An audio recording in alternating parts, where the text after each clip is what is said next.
Magandang araw po ulit sa inyo, and for our final situation, the situation 3, ito po siya, no? So makikita po natin dito kung ano po ang situation 3. Kanina po dun sa situation 1, napakagandang realization ng inyong person. Number 2 situation is kapatawaran ang hiling niya. And this one po hindi ko pa po alam. But tomorrow, I promise po na bibigyan ko po kayo ng joint force ng Love Oracle na to at tong Love Oracle na ito. Mix, no? So, tingnan natin. Ako, matindi-tindi po yun. No? Napakaganda po, no? Kasi ang lakas po ng Love Oracle na to, malakas din po ang Love Oracle na to. So, pag binag-mix mo po, tingnan po natin, no? Kung ano po yung magiging feelings niya based sa Love Oracle ng dalawang malakas na baraha. Okay?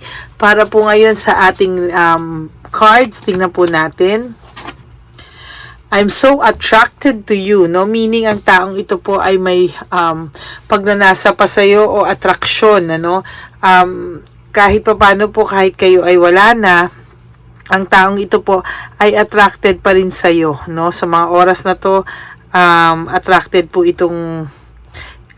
rin po siya sa'yo. Never po na nawala ng attraction, ano?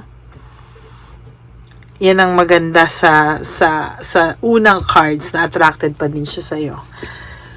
Second, so many things remind me of you. So, tingnan nyo, may attraction pa rin siya sa'yo. Tapos, lahat ng bagay, no, malamang kahit nasa bahay to, no, kung kayo ay nagsama sa bahay o pumupunta ka sa bahay nito, dati ay makita niya lang yung frame, ay siya yung nabigay sa akin to, o dati nandyan yung frame, yan ano, or halimbawa nasa CR siya, naku dati may nag-aayos ng toothbrush ko, may nag-aayos ng ganito ko, ngayon wala na, no, pagdating sa kitchen, dati dito siya nagluluto or pinagluluto niya ako or sabay kami kumakain. So many small things po na nagre-remind sa kanya regarding sa'yo, no? Sa lahat ng bagay na ginagawa niya po, naaalala ka po ng person na ito. I know I was distraction from your pain, no? Hindi rin po siya sa inyo makalapit sa ngayon because alam niya po na hindi na nagmo-move on ka na nag-a-adjust ka na, and pag nagparamdam po siya sa'yo, baka daw po maging distraction lang siya sa'yo, or baka daw po maging ano lang siya sa'yo, no, yung masaktan lang ba, no, masaktan lang siya sa'yo. Sorry. Baka dun sa, I know it was a distraction from your pain, nagmo-move on ka na and everything, baka mamaya, pag bumalik lang siya sa'yo, masaktan lang siya kasi ayaw mo na, kasi nakaka-move on ka na, nakaka-adjust ka na, tapos madidistract ka, magagalit ka kasi nakakabangon ka na, tapos tsaka siya babalik-balik ngayon, so magagalit ka na sa kanya at masasaktan lang din siya. Sometimes, I stay awake thinking about you. So, meron po ditong hindi siya makatulog, no? So, minsan po, most of you guys, kapag ka po hindi makatulog, no? Sometimes, I stay awake thinking about you. Pwede po kasing naiisip ka niya, no? Naiisip ka niya, hindi siya makatulog, yan, no? My life is not as together as it seems. Kung feeling mo daw po, okay na okay siya, nagkakamali ka daw po, no? Kung akala mo daw yung buhay niya, move on, masaya siya sa pinili niya, hindi rin daw po. Kasalanan mo yan. Kasi, ikaw ang may gusto niyan, di ba? So, hindi daw po ganun ka-okay, no? Kung akala mo, talagang buong-buo yung buhay niya na pinangarap niya, na gustong-gusto niya, no. Hindi po siya satisfied, hindi po siya masaya, no? At, hindi siya buo nang wala ka, no? Ikaw ang kulang sa buhay niya pa din. Oh my God. Mamaya, tingnan natin, ano. Pero for now, para nakikita ko yung title, no. Ikaw ang kulang sa buhay niya.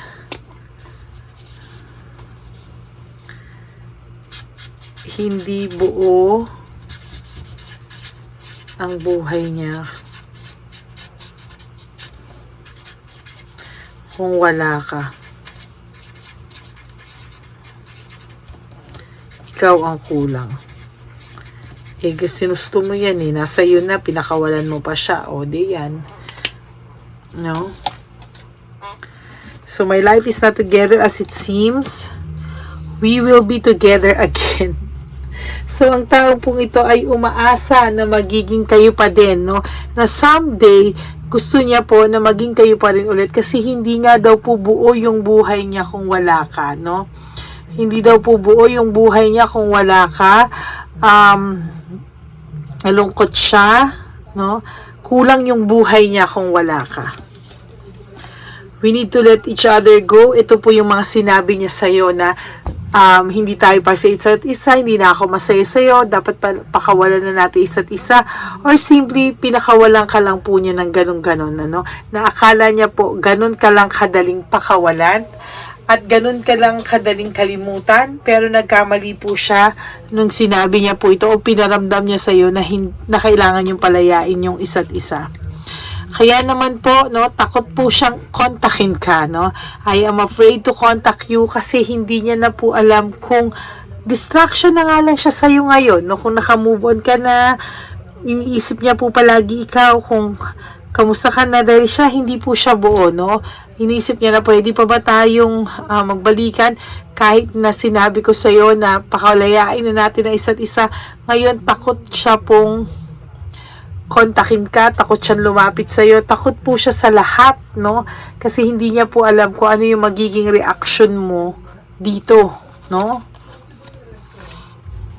I hide who I really am from you. So, ngayon po, malamang, no? Malamang sa malamang meron pong mga posts ito na masaya, na meron po itong mga posts na akala mo, buong buo sila ng tsabilitang palaka, o akala mo maayos siya, akala mo, basta ang pagpe-pretend dito sobra-sobra, no? Pwedeng sa social media, pwedeng mababalitaan mo na, oy, okay si ganyan, okay ang buhay niya, so ang nakakarating sa'yo ay buong buo siya, okay na okay siya sa pagkawala mo, but the truth is, hindi po, no? Hindi po talaga. I want to feel that way again. Gusto niya pong bumalik sa'yo, no? Kasi gusto niya bumalik sa'yo kasi hindi buo ang buhay niya kung wala ka. Ikaw ang kulang. So, gusto pong bumalik talaga ng taong ito sa'yo. No? Kasi daw po, parang you and I were too young. Parang inaano niya na meron po sa inyong immature o sinisika niya na immature kang maghawak ng relationship or isip bata ka daw. Basta sa niya po sinisi lahat. Pero sa totoo lang, siya po yung insecure, no? Siya po yung insecure sa mga bagay-bagay, no?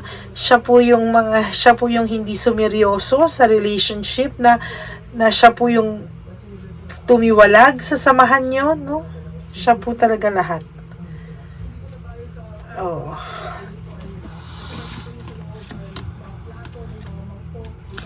It's time for me to heal now, no? Parang gusto niya na rin pong mag-heal.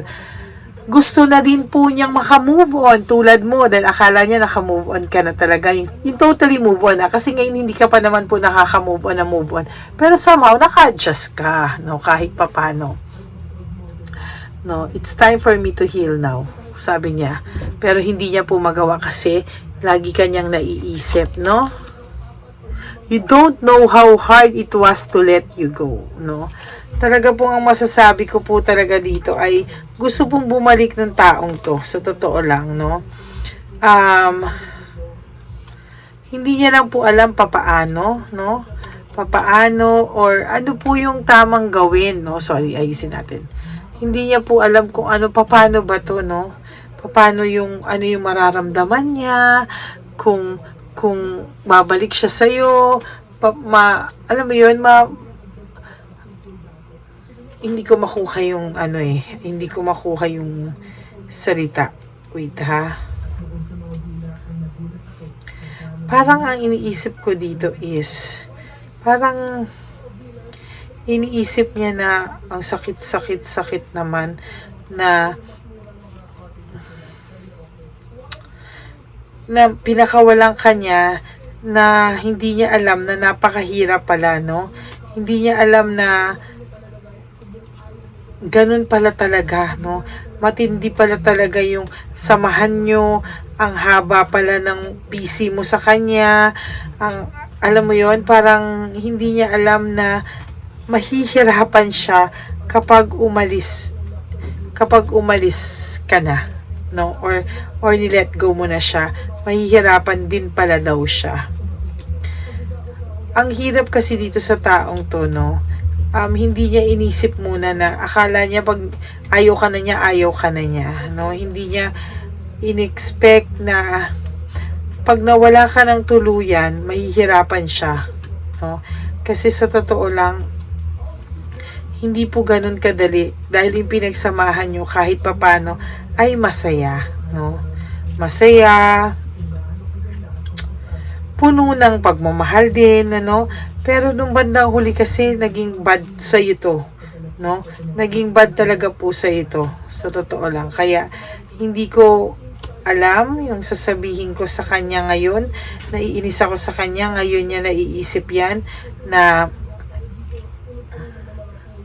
mahirap pala kayong pakawalan pareho, no? Na mahirap ka palang i-let go, no? Kasi, sa totoo lang, no, ang pakiramdam nitong taong to ay nagkamali talaga siya, no. Hindi niya in-expect talaga. Ay, nako, yan ang mahirap no. Yung hindi mo alam kung gaano kasakit until mawala sa'yo, no. Yun ang pinakamahirap doon na akala mo, pag nawala sa'yo, you're free as a bird, hindi mo alam, ang sakit-sakit pala. No? Ayan, no? You don't know how hard it was to let you go. Nakakalungkot. I know that I crossed the line with you. Alam niya po na sobra kanyang nasaktan. Yun yung sinasabi ko na naging bad siya sa'yo, na sumobra na, nasagad ka niya, nasagad niya yung kabutihan ng puso mo, nasagad niya yung pasensya mo, nasagad niya lahat, no? Hindi siya nag-isip naging rude siya, naging bastos na bastos talaga to at nasaktan ka niya talaga, no? But I know exactly what I was doing. Alam niya po, no, na masasaktan ka, pero wala nung time na yun, feeling niya, wow, heaven ang feeling niya, kasi feeling niya po, nagbibinata siya, ang sarap ng feeling niya, ang daming may, GGS siya, gwapong-gwapo siya sa sarili niya that time, no, ngayon niya po na feel na mali, no. I want to tell you how I feel. Gusto niya po ikaw makausap, no? Gusto niyang mag-explain sa'yo. Gusto niya sabihin sa'yo nagkamali siya. Gusto niya sabihin sa'yo lahat, no? But wala, hindi siya nagkakaroon po ng lakas ng loob para bigyan ka o para kontakin ka, bigyan ka ng time na puntahan ka at humarap sa'yo, hindi niya pa po kayang gawin. I can stop thinking about you again, no? I can stop thinking about you again. So sometimes I stay awake thinking about you, and I can't stop thinking about you, meaning hindi ka po talaga nito nakakalimutan. And he really wants you back, no? Gusto niyang bumalik sa iyo kasi hindi buo ang buhay niya kung wala ka, ikaw ang kulang, no? I wish things could be different. Ay, sabi niya po, sana hindi na lang nangyari ang mga nangyari. Sana iba na lang ang nangyari, no? Sometimes, no, kung yung number 1, ang ganda na realization niya, yung number 2, nagsisisi siya. Ito, pero medyo mas na-touch ako dito. Mas medyo na kasi gusto niyang bumalik kasi hindi talaga buo yung buhay niya na wala ka, pero hindi niya magawang bumalik, no? Hindi ka niya makalimutan, no? Ang iniisip nga ng tao to, baka pinakulang mo siya, no? At nagwi-wish pa siya talaga na we will be together again, no? Sometimes kasi, no, na-realize niya yung worth mo nung wala ka na. Na-realize niyang naging rude siya sa'yo nung times na nagsisisi na siya ngayon, pero wala na siyang magawa. No? Sometimes nadadala ako sa mga readings ko na nafe-feel ko kasi yung feelings talaga ng tao na binabasahan ko. I feel sad na ayan nga, para ako naluluha ako kasi no, ayan, sama-sama na sila, no. Sometimes gusto ko pong tanggalin yung pakiramdam ko, no? Kasi pag umupo ako dito, I am Lady Elena and I am not a girl, no? A simple girl na wala dapat akong pakiramdam kasi dapat babasahin ko lang yung ano. Pero sometimes, nafe-feel ko po yung energy ng taong binabasahan ko. That's why hindi po talaga ako minsan mapakali hanggang napapansin nyo, nag-i-stop ako, nagbabakal ako kasi gusto ko pong ibigay sa inyo yung words na gusto ni universe or yung tamang, hindi kasi ako matitigil kapag hindi ko nakukuha yung talagang gusto lang lumabas sa bibig ko, no? Kaya nga sabi ko sa inyo, you can get the 100% honesty of my cards, no? Yun lang po talaga. Wala na po akong masasabi, but yun po talaga, no? So, yun. Ay, yun po ang third and last situation for this day, no? Ano ang feelings ng ng person mo? Situation 3. Gusto niyang bumalik sa'yo, hindi buong buhay niya kung wala ka kasi ikaw ang kulang, no? So, yan. There you go. That's my last situation for this day. Maraming salamat po sa inyong lahat and I will all see you again tomorrow. No, maraming pong salamat sa lahat ng nanood, no? For those of you who wants to have a private reading with me, you can always message me po sa private private reading po, no, sa aking FB legit account. That's Lady Lee Elena. That's LADYLY then Elena ELEYNA, no, para po sa lahat ng gusto pong magpa-reading. Warning lang po sa mga may seryosong problema lang po at hindi po ako joke, no? Talagang binabasa ko po to at inaaral ang bawat lalabas na salita, no? At yun po, no? So, maraming pong salamat sa inyong lahat. And sana po makita ko po kayo ulit bukas na manonood at makita ko po kayo ulit sa comment section. Yan, no? So, maraming po salamat. Talagang mahal ko po kayo. And alam nyo po, hanggang may isa o dalawang nanonood pa din sa akin,